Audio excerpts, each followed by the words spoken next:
So in today's lesson, we're going to be looking at the reaction of alkenes to make alcohols. From National 5, we know that alkenes can undergo addition reactions because they're unsaturated. They've got a carbon-to-carbon double bond. In Advanced Higher, we have learned that this is a sigma bond, which is end-on overlap, and we have the pi bond, which is side-on overlap. Now, because in this pi bond, which bursts open, we have a pair of electrons, that means that we're going to have something that likes electrons. So we're going to be looking at electrophilic addition. Now, we should know from National 5 that when we add on water, this has got a special name, which is known as hydration. But today what we're going to do is we're going to look at the mechanism of the electrophilic addition of water. Now, because we need an electrophile, we need something that has got a slightly positive charge, which is going to like the electrons. And we can see here, when we put the electronegativities on water, that there is a slightly delta positive and slightly delta negative. The issue is that this reaction happens very, very slowly because oxygen's got a strong pull for the bonding electrons of the hydrogen that's found inside that bond. So as a result, we have to use a catalyst, and the catalyst that we're going to use is concentrated sulfuric acid. Now, concentrated sulfuric acid has the formula H2SO4, but it's a strong acid, which means it fully dissociates into its ions. So we have SO4 2 minus, plus we would have your 2H plus ions.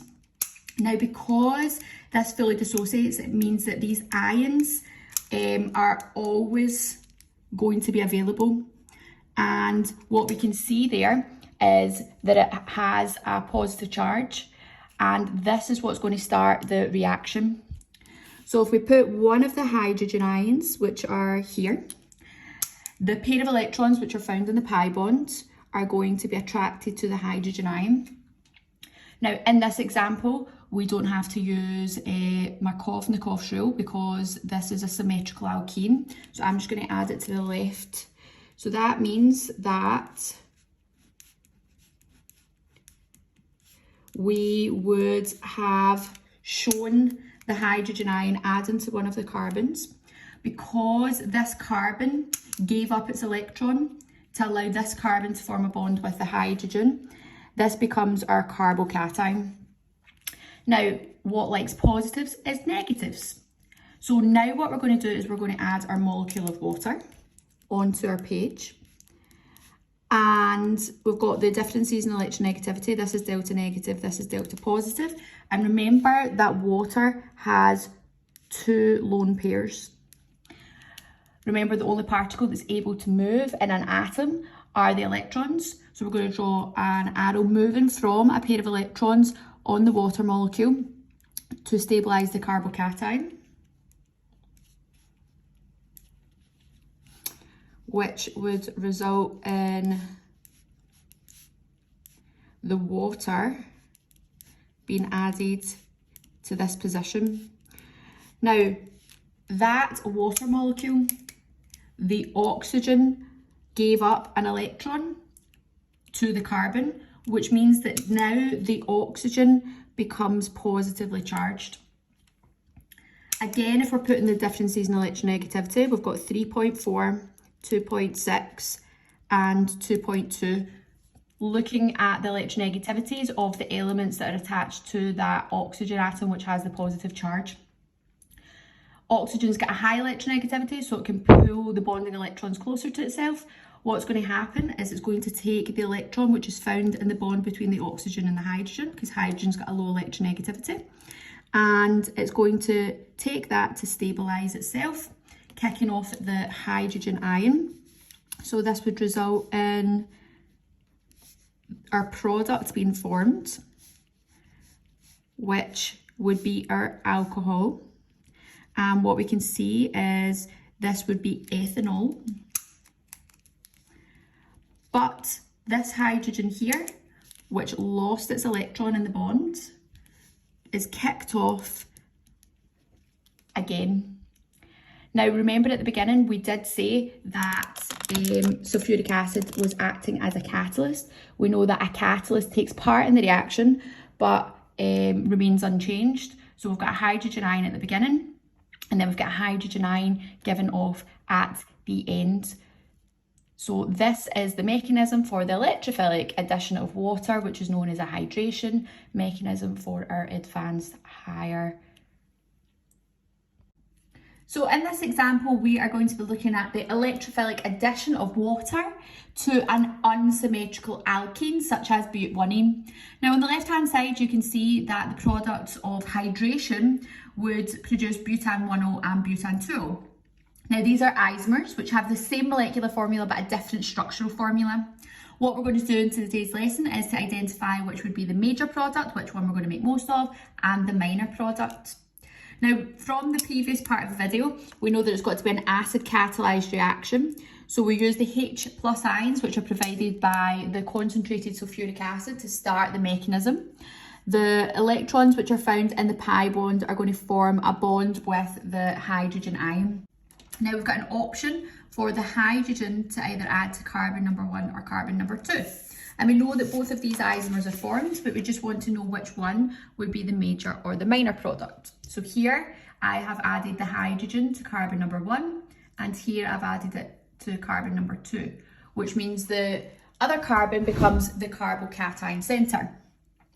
Now, if we look at Markovnikov's rule, can never say his name, it states that the hydrogen adds to the carbon which already has the most hydrogens attached. So if we look at carbon number 1, that had 2 hydrogens, carbon number 2 had 1 hydrogen, so naturally this would be the major product.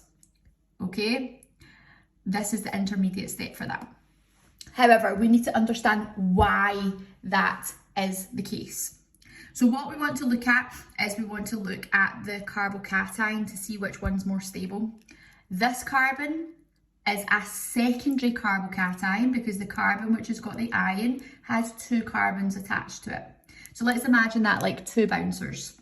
2 alkyl groups are 2 bouncers. This carbocation is a primary carbocation. That's because it's only attached to 1 other carbon atom or has 1 bouncer. Who's going to be more stable? Is it going to be somebody that has 2 bouncers or somebody that has 1 bouncer? The more stable carbocation is the one that's got 2 bouncers. And because of this, because it's more stable, this forms our major product. So if we continue on with the mechanism, after we've done the acid catalyzed first step, we need to add in the water molecule. Remember, water has lone pairs, it's also delta negative, it's polar, due to the differences in electronegativity between the oxygen and the hydrogen.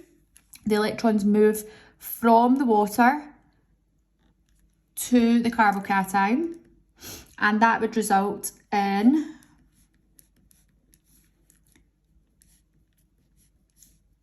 these all being hydrogens, nothing was happening there.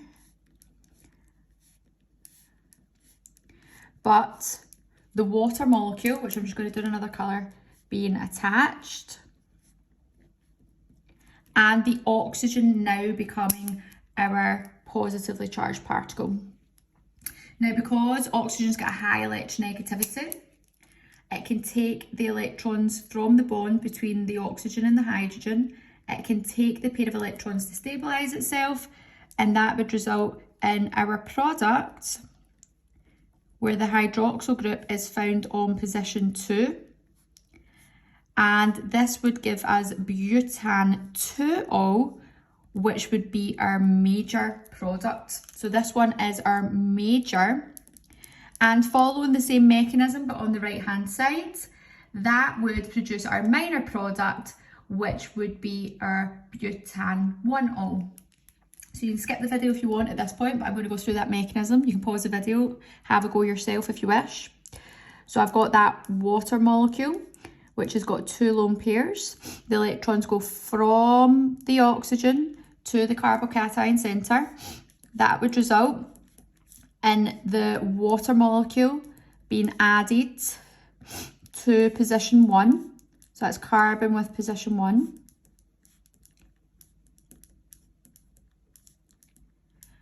we know that the positive charge is now going to be moved from the carbon to the oxygen, because the oxygen donated an electron to the carbon to stabilise it.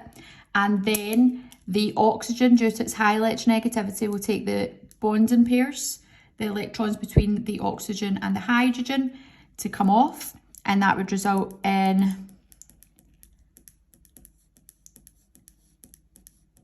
butane 1-ol being formed. But remember, in both of these examples, the hydrogen doesn't disappear, it's left over at the end, because we know that a catalyst is there at the beginning and there at the end. It's not used up in the reaction. So that there is showing us our major product, which is butane 2-ol, and the production of our minor product, which is butane 1-ol.